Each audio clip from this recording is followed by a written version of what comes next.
Hello student, हमने प्रश्नावली 4 की सारणिक में सारणिक को हल करना सीखा। अब आगे सारणिक के कुछ गुणधर्म हैं, इन पर आधारित 3 नंबर का एक सवाल आता है और आप उससे गुणधर्मों को थोड़ा सा देख लें, सीख लें और फिर उनके आधार पर सवाल जो प्रॉब्लम होंगी वो सॉल्व करेंगे। और ये कन्फर्म है कि राजस्थान बोर्ड में एक सवाल 3 नंबर का अवश्य आता है। तो जितनी प्रैक्टिस कर लोगे इन सवालों की उतनी अच्छे हो जाएंगे। तो प्रैक्टिस करने की आवश्यकता है बेटा। पहले गुणधर्म देख लेते हैं। नंबर 1 गुणधर्म, यदि किसी सारणिक की 2 पंक्ति या 2 स्तंभ समान हैं तो उस सारणिक का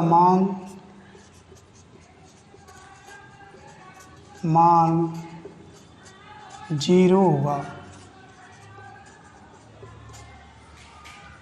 तो बेटा एक सारणिक की 2 पंक्ति या 2 स्तंभ बराबर हो जाएं तो उस सारणिक का मान गुणधर्म के आधार पर 0 लिख सकते हैं हम, 0 होता है। नंबर 2, सारणिक की एक पंक्ति या एक स्तंभ के सभी अवयव शून्य हैं तो उस सारणिक का मान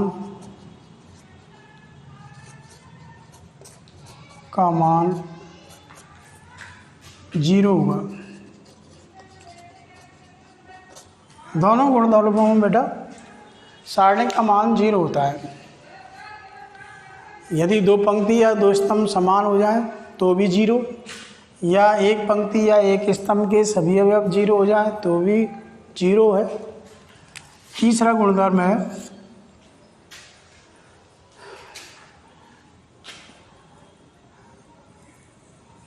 सारणिक की 2 पंक्ति या 2 स्तंभ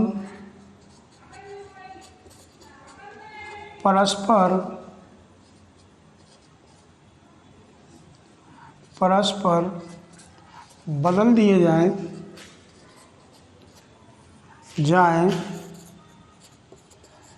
तो उस सारणिक का चिन्ह, उस सारणिक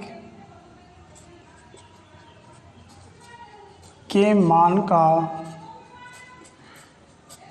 चिन्ह बदल जाता है।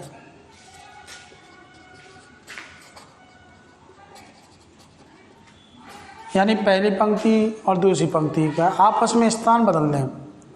पहली पंक्ति के स्थान पर दूसरी पंक्ति लिख दें, दूसरी के स्थान पर पहली लिख दें तो संख्यात्मक मान तो वही रहता है लेकिन चिन्ह बदल जाता है। प्लस का है तो माइनस का हो जाएगा, माइनस का है तो प्लस का। चौथा, सारणिक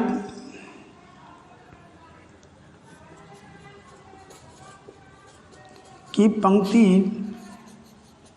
और स्तंभों को परस्पर बदल दिया जाए तो सारणिक का मान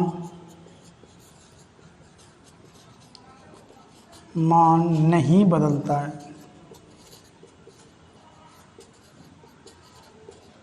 अर्थात A बराबर AT, सारणिक और सारणिक का परिवर्त का मान बराबर आता है।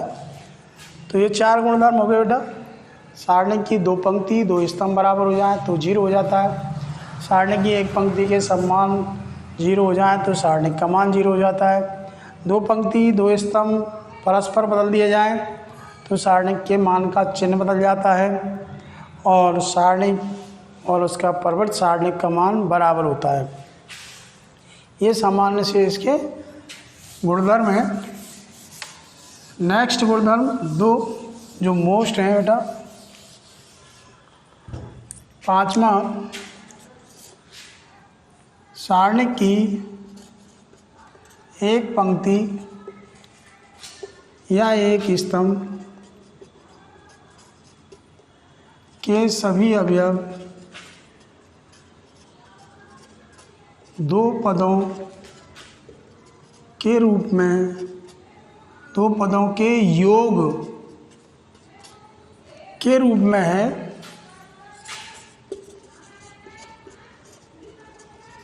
तो दो अलग अलग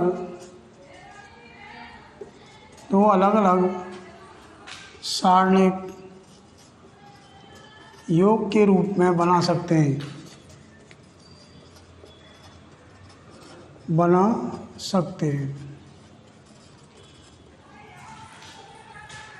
जैसे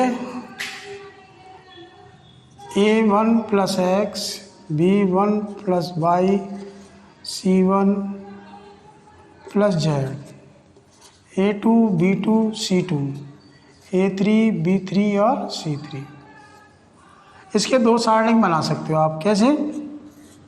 पहला a1 b1 c1, a2 b2 c2, a3 b3 और c3 प्लस, तो यहाँ प्लस लगा दो।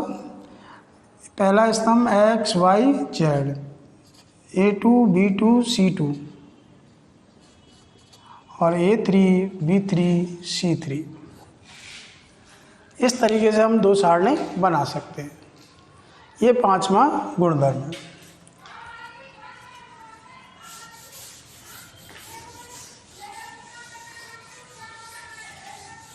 छठा गुणधर्म,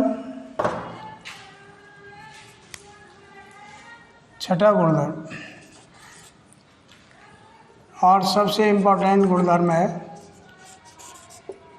देखिए बेटा, सारणी की एक या अधिक पंक्ति या स्तंभों में अचर अशून्य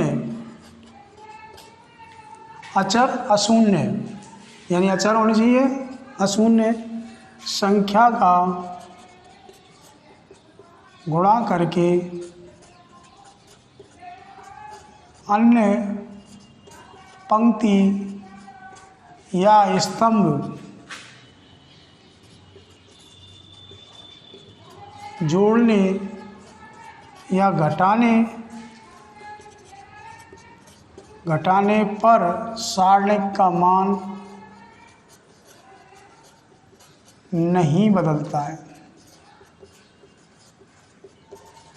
यह कोई सारणिक है, उसकी एक पंक्ति में या एक से ज़्यादा पंक्तियों में अचर अशून्य संख्या का गुणा कर लें और किसी अन्य पंक्ति में ले जाके जोड़ दें या घटा दें, तो सारणिक के मान पर कोई प्रभाव नहीं बदलता है। जैसे आप एक उदाहरण दें, एक सारणिक है a बराबर a1 b1 c1, a2 b2 c2, a3 b3 और c3। अगर आप देखिए पहली पंक्ति में जोड़ना चाह रहे हैं, पहली पंक्ति में KR2, इसका मतलब सारणी के मान पर कोई प्रभाव नहीं पड़ेगा। इसका मतलब क्या है, दूसरी पंक्ति में K का गुणा करके पहली पंक्ति पर जोड़ के लिख देंगे। इसका मतलब ये निकला R2 और R3 पर कोई अंतर नहीं पड़ेगा, केवल ये बदलेगी R1। देखो इसमें K का गुणा किया, इसमें जोड़ेंगे तो A1 + K B1, फिर इसमें K का गुणा करके इसमें जोड़ेंगे A2 + K B2, इसमें K का गुणा करके इसमें जोड़ेंगे A3 + K B3। ये अपरिवर्तित रहेंगी B1 B2 B3, C1 C2 C3। बेटा जो मान इसका आएगा वही मान इसका है। तो ये गुणधर्म यानी कि सबसे इम्पोर्टेंट गुणधर्म है और लगभग सारे सवालों में ये काम करता है। तो आप इस गुणधर्म को फिर एक बार सुन लें। सारणी की एक या अधिक पंक्ति या स्तंभ में अचर शून्य संख्या जहाँ k नॉट इजिकल टू 0 है, जोड़ने या घटाने पर संख्या का गुणा करके अन्य पंक्ति या स्तंभ में जोड़ने या घटाने, जोड़ भी सकते हैं घटा भी सकते हैं, पर सारणिक का मान नहीं बदलता है। ये बेटा इसके गुणधर्म है। अब जो पेपर में सवाल आता है वो गुणधर्मों पर आधारित आता है। वो कई बार उस पर लिखता है बिना प्रसार के सिद्ध कीजिए। जैसे मान लीजिए ये सवाल है 1 1 1 x y z x square y square z square बराबर x minus Y y minus Z z minus X सिद्ध करना है। सिद्ध कीजिए। ये है। तो बेटा LHS इसको हल करेंगे गुणधर्म से और इतना लेके आएंगे। LHS बराबर 1 1 1 x x square y y square z square. जब किसी पंक्ति या स्तंभ के सभी अवयव एक एक हों तो आप 2 जीरो बनाया करो। और 2 जीरो बनाने का मतलब है जैसे पहली दूसरी पंक्ति में से पहली पंक्ति घटा दें और तीसरी में से भी पहली घटा दें तो बन जाएंगे, अथवा पहली में से दूसरी घटा दो और दूसरी में से तीसरी घटा दो। यानी ये बन गया R1 में से घटा दो R2, यानी इसमें 1 का गुणा करके इसमें से घटा रहा हूँ, k का मान यहाँ 1 हो गया। और दूसरी जो इसी गुणधर्म का और उपयोग कर रहा हूँ R2 के लिए, R2 माइनस R3, 2 जीरो लानी है मुझे यहाँ पर। तो ये इसमें से घटना चाहिए और ये इसमें से घटना चाहिए। तो क्या बनता है देखो, R2 ये रही, ऊपर वाली में से घटाओ 0 x माइनस वाई और x square minus Y square. फिर ये इसमें से घटना चाहिए 0 y माइनस जेड और y square minus Z square. तीसरी पंक्ति अपरिवर्तित रहेगी। समझ में आ गया? फिर सुन लो एक बार। R1 में से R2 घटाया है, तुम कहोगे गुणा तो किया नहीं, गुणा हो रहा है बेटा, 1 का गुणा करके घटा रहे हैं। k का मान 0 नहीं हो सकता, बाकी कुछ भी हो सकता है। तो यहाँ पर इसको इसमें से घटाएंगे 0 आएगा और y को x में से घटाएंगे तो x माइनस वाई आएगा, y स्क्वायर को x स्क्वायर में से घटाएंगे तो ये आ जाएगा। ऐसे ही R3, ये R3 है, R2 में से घटाया, 1 में से 1 घटाएंगे 0 आएगी, y में से z घटाएंगे y minus Z, y square में से z स्क्वायर घटाएंगे तो y square minus Z square. अब देखो 0 x माइनस वाई, इसके गुणनखंड हो जाएंगे x माइनस वाई और x plus Y.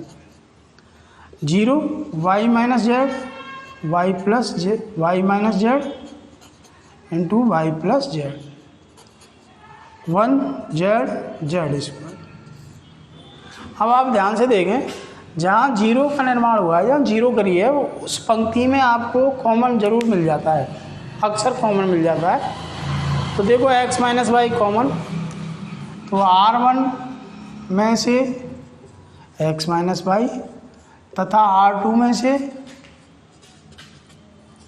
y minus Z common. तो क्या हुआ, यहाँ बाहर लिख दो कॉमन जो भी लिया है, x माइनस वाई और x Z minus Y minus Z, ये कॉमन आ गया। तो 0 यहाँ पर क्या बचेगा, पहली पंक्ति में 0 1 और x प्लस वाई, दूसरी में 0 1 y प्लस जेड और 1z/z²। अब जब सारणी में हल किया था तब मैंने बताया था कि सारणी का प्रसार उस पंक्ति या स्तंभ के अनुदिश करना चाहिए जिसमें सर्वाधिक जीरो होती हों। तो यहाँ पर देखेंगे C1 में 2 जीरो है, तो C1 के अनुदिश प्रसार करेंगे हम। तो C1 के अनुदिश प्रसार x minus Y, Y minus Z. अब देखो ये जीरो है तो जीरो हो जाएगा, फिर माइनस जीरो, इसके कारण भी जीरो हो जाएगा, +1। ये हल करना है, यूँ बंद कर लो। तो y प्लस जेड, इसका गुणा 1 से हुआ, माइनस x माइनस वाई। तो x minus Y, Y minus Z, Y देखो यहाँ से y से y कट गया और ये बच गया z माइनस एक्स बराबर RHS।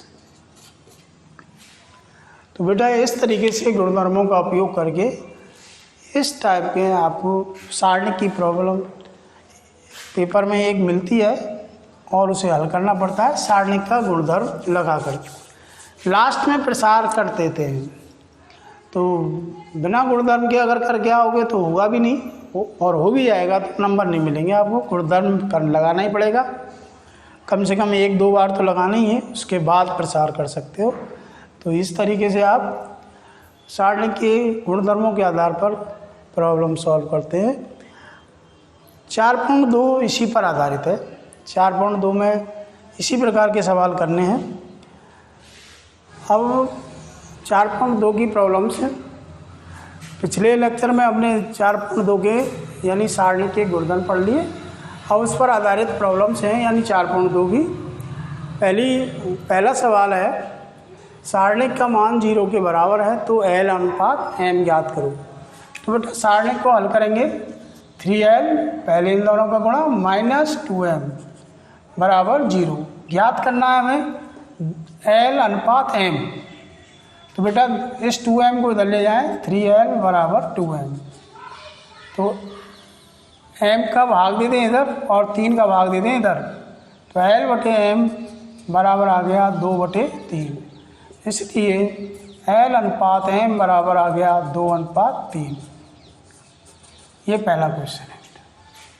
ठीक है, दो सारणिक तभी बराबर होते हैं जब उनके मान बराबर होते हैं। तो ये सारणिक 0 के बराबर दे रखा है, तो सारणिक को हल करेंगे तो 0 के बराबर रख लिया और L अनुपात M निकाला है। क्वेश्चन नंबर 2 है,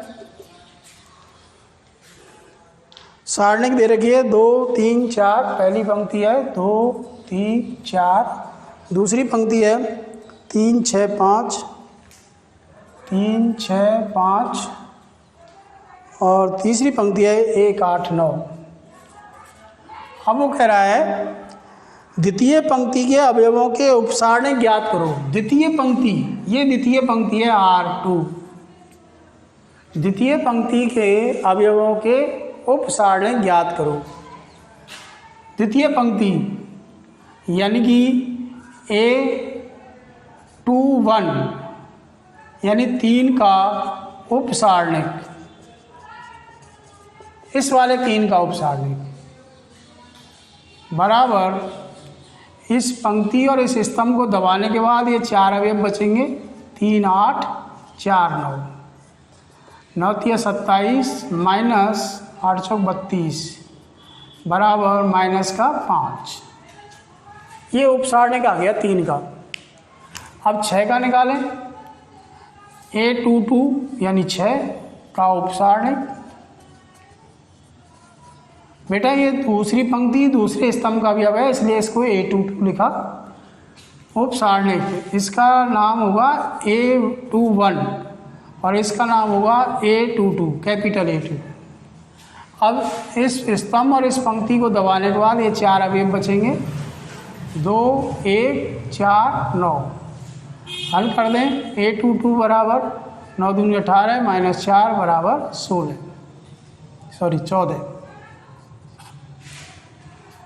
अगला तीसरा अवयव है A23 यानी कि 5 का उपसारणिक।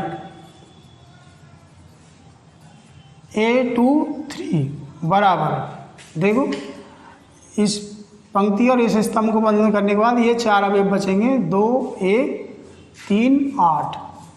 तो इसको हल करें तो ये बनता है A23 बराबर 8 दूनी 16 -3 बराबर 16 में से 3 गए तो 13।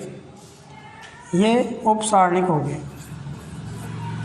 ठीक है बेटा, इस तरीके से ये सारणिक के उप सारणिक, दूसरी पंक्ति के उप सारणिक।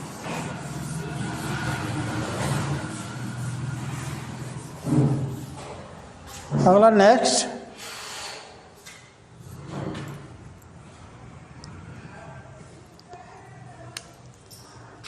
तीसरा सवाल है, सारणिक है 13 पहला स्तंभ, 14 15, 16 17 18 19 20 और 21।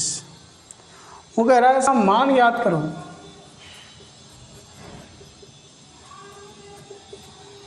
बेटा हम जानते हैं कि ये सारणी की 2 पंक्ति या 2 स्तंभ समान हो जाएं तो उसका मान 0 होता है।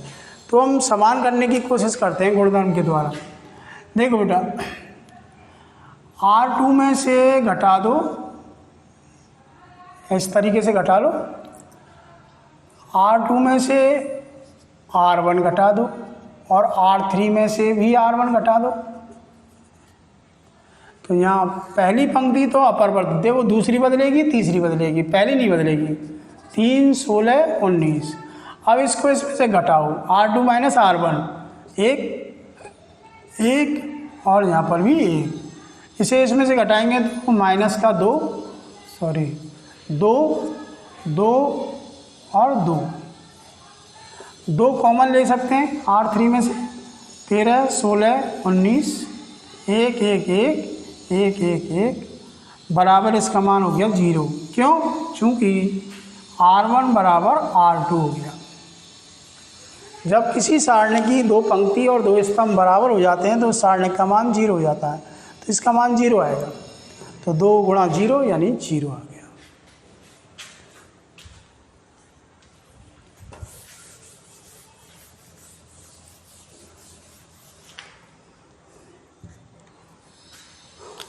चौथा क्वेश्चन है यदि प्रथम और तृतीय स्तंभों को आपस में बदल दें, यानी 2 स्तंभ हैं पहला और तीसरा आपस में बदल रहे हैं तो सारणी के मान पर क्या प्रभाव पड़ेगा? सारणी के मान का चिन्ह बदल जाता है बेटा। तो उसका आंसर सीधा सा है कि चिन्ह बदल जाएगा। क्वेश्चन नंबर 5, सिद्ध कीजिए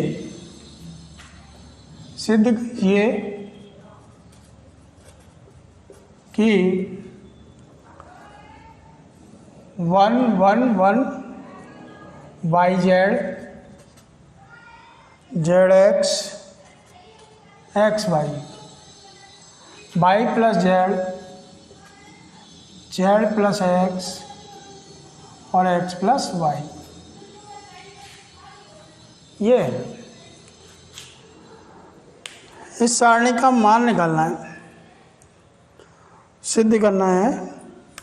क्या सिद्ध करना है बेटा? x minus Y, Y minus Z, Z minus X. जब मैंने इसके गुणधर्म कराए थे तो वहाँ एक एग्जाम्पल दिया था। मैंने कहा था एक पंक्ति या एक स्तंभ के सभी अवयव एक एक हो जाएं तो 2 0 बनाया करो। तो आप 2 0 बनाएं, यहाँ पर बना लें चाहे यहाँ पर बना लें।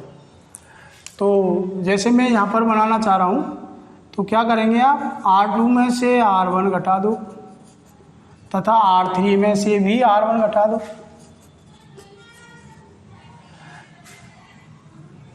पहली पंक्ति अपरिवर्तित रहेगी, दूसरी पंक्ति बदल जाएगी। 1 में से 1 घटाओ 0, ZX में से घटाओ Y माइनस Z और Z प्लस X में से Z plus X minus Y minus Z 0, X Y में से घटाएंगे वाई माइनस जेड, और X plus Y minus Z. क्या हुआ देखो, 1 0 0 वाई जेड, यहाँ से जेड कॉमन आ गया तो एक्स माइनस वाई बचा, यहाँ से वाई कॉमन आ गया तो एक्स माइनस जेड बच गया। तो वाई प्लस जेड, ये यहाँ जेड से जेड कट जाएगा तो एक्स माइनस वाई बचेगा, यहाँ वाई से वाई कट जाएगा तो एक्स माइनस जेड बचेगा। अब देखो दूसरी पंक्ति में कॉमन आ रहा है एक्स माइनस वाई, तीसरी पंक्ति में कॉमन आ रहा है X minus Z. 1 0 0 Y Z, यहाँ बचेगा जेड, यहाँ पर वाई बचेगा, Y plus Z X minus Y, यहाँ पर सॉरी 1 बच गया, यहाँ पर भी 1 बच गया। ठीक है, अब प्रसार कर दो C1 के अनुदिश प्रसार, 2 0 बनाते ही आप प्रसार की सोचा करो, तो प्रसार बनेगा, तो प्रसार में बराबर X minus Y X minus Z, इसका प्रसार करेंगे तो ये स्तंभ और ये पंक्ति बंद करने के बाद जेड माइनस वाई आ जाएगा। अब इनका चक्रीय क्रम बना दें, X minus Y minus Z, तो माइनस कॉमन लेंगे वाई माइनस जेड, वो माइनस यहाँ लग जाएगा, फिर ये भी जेड में से एक्स कटेगा तो माइनस कॉमन ले लिया तो ये वापस प्लस हो जाएगा, जेड माइनस एक्स बराबर RHS। तो बेटा इस तरीके से हम इसको हल करते हैं। अगला है छठा क्वेश्चन,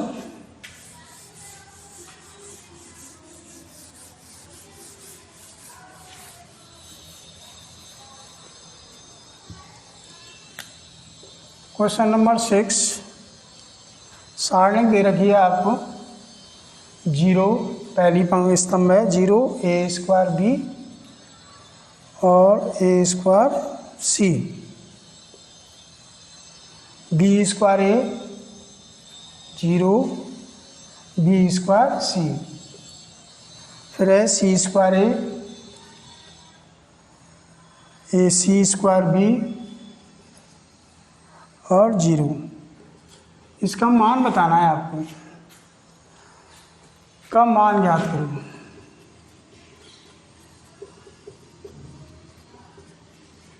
तो बेटा इसमें से देखो C1 C2 व C3 में से क्रम से A² B² व C² कॉमन, इसमें से A² कॉमन ले रहा हूँ तो बाहर A², फिर इसमें से B² और इसमें से C², यहाँ क्या बचेगा 0 B और C, यहाँ A 0 और C, और यहाँ पर A B और 0। फिर देखो R1 में से एक common, A² B² C², R1 में से एक कॉमन, R2 में से B कॉमन, R3 में से C कॉमन, यहाँ बचेगा 0 1 1 1 0 1 और 1 1 0 बराबर AQ BQ और CQ।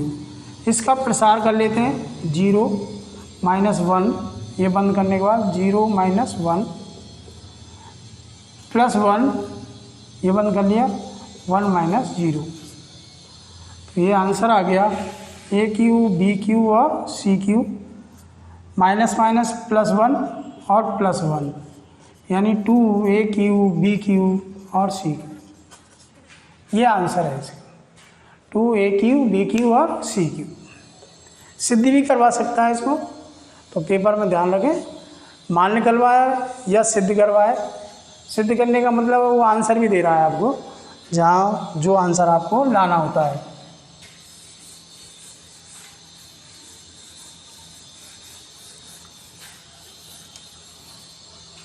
नेक्स्ट क्वेश्चन है क्वेश्चन 7। समीकरण दे रखा है बेटा, x माइनस 2, x माइनस 4 और x माइनस 16, 8, 2x माइनस 3 दूसरा स्तंभ है, 2x माइनस 9 और 2x माइनस 27, तीसरा है स्तंभ 3x माइनस 4, 3x माइनस 16 और 3x माइनस 64 बराबर 0 को हल कीजिए। तो ये सारणिक का समीकरण दे रखा है। सारणिक समीकरण का मतलब है इसमें से x का मान निकालो, बस हल करने का मतलब x का मान ज्ञात करना है। तो बेटा हमें इसमें अभी या इसको प्रसार करें या कुछ भी करें तो बड़ा मुश्किल हो जाएगा। तो हमें ऐसी कोई गुणधर्म लगाता है, यानी गुणधर्म का उपयोग करते हुए हम जो तीनों पंक्तियों में या स्तंभों में x आ रहा है ये खत्म हो जाए। देखो कैसे, इसमें 2 का गुणा करके इसमें से घटा देंगे तो 2x कट जाएंगे, और इसमें 3 का गुणा करके इसमें से घटा देंगे तो ये 3x कट जाएंगे। तो बस इसी प्रकार से गुणधर्म लगाते हैं। C2 माइनस 2C1, यानी दूसरे स्तंभ में से पहला स्तंभ घटाएंगे 2 का गुणा करके, और ऐसे ही तीसरे स्तंभ में से C3 बराबर C3 माइनस 3C1। तो पहला स्तंभ अपरिवर्तित, दूसरा बदलेगा, 2 का गुणा करो इसमें से घटाओ 1 बचेगा, इसमें 2 का गुणा करो इसमें से घटाओ माइनस का 1 बचेगा, इसमें 2 का गुणा करो इसमें से घटाओ माइनस 11 बचेगा। ठीक है बेटा, अब इसमें 3 का गुणा करते हुए इसमें से घटाओ, 3 से 3x कट जाएगा, माइनस का 8 होगा, इसमें से घटेंगे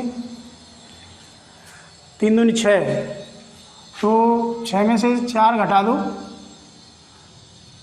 2 बचेगा, इसमें 3 का गुणा करो इसमें से घटाओ, 3 चौका 12, 16 में से 12 घटाएंगे तो माइनस का 4 बचेगा, 8 दूनी 16, 64 में से 16 घटाएंगे, 3 का गुणा कर रहे सॉरी, इसमें 3 का गुणा किया है 4 बचा, सही है, इसमें 3 का गुणा करो इसमें से घटाओ, 8 या 24, 64 में से 24 घटाएंगे तो माइनस का 40 बच जाएगा बराबर 0। अब देखिए बेटा इसमें से 2 कॉमन आके 0 में चला जाएगा, C3 में से, तो x minus 2, x minus 4, x minus 8, 1 minus 1 minus 11 और 1 माइनस 2 और माइनस का 20, ये आ गया।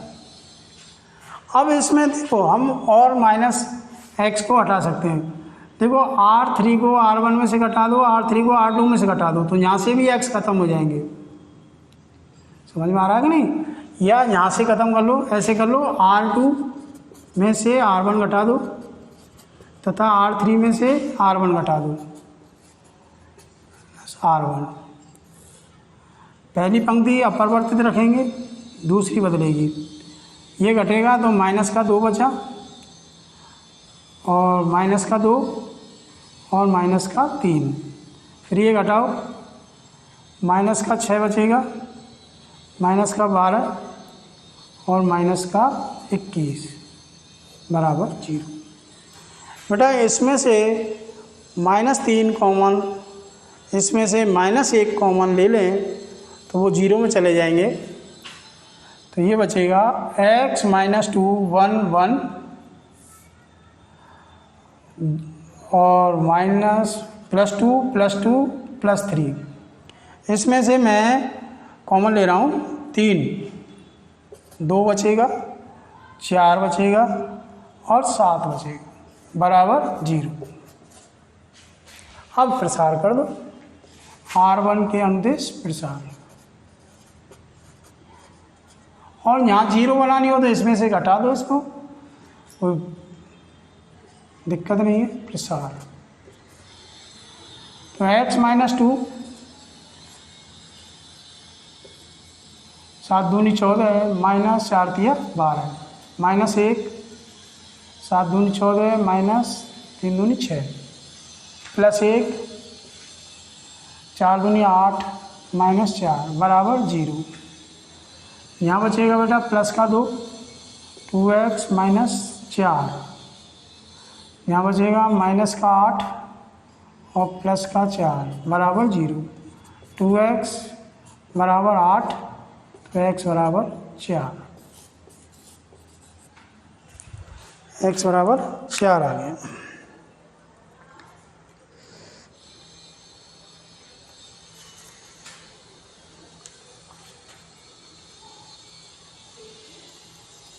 तो बेटा इस तरीके से आप इस प्रॉब्लम को सॉल्व कर सकते हैं।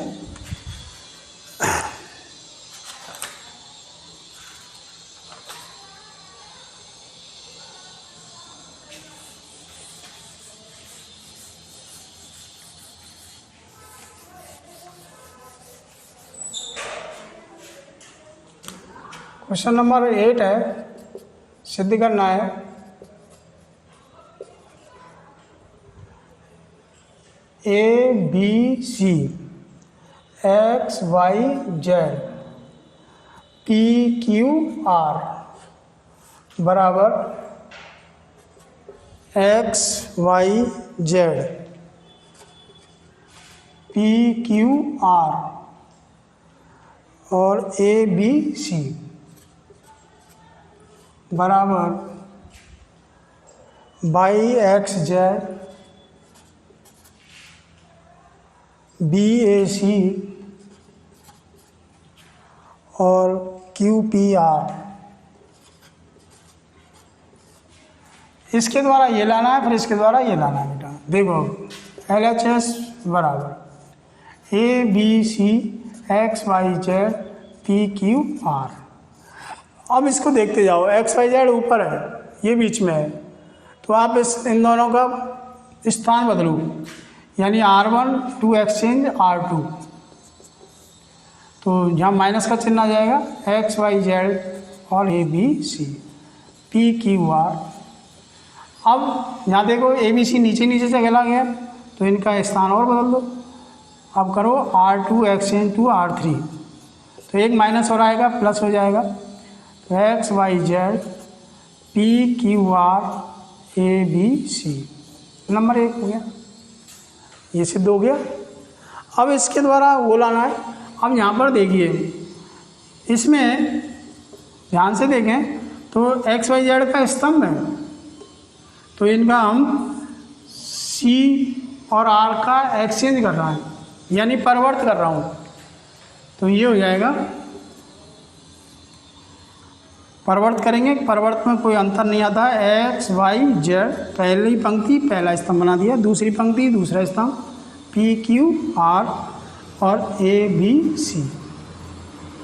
अब देखिए यहाँ एक्स बीच में है, वाई ऊपर है, तो फिर ऐसे ही बदलो R1 to exchange to R2, तो माइनस का चिन्ह आ जाएगा, minus Y Q V X X P ए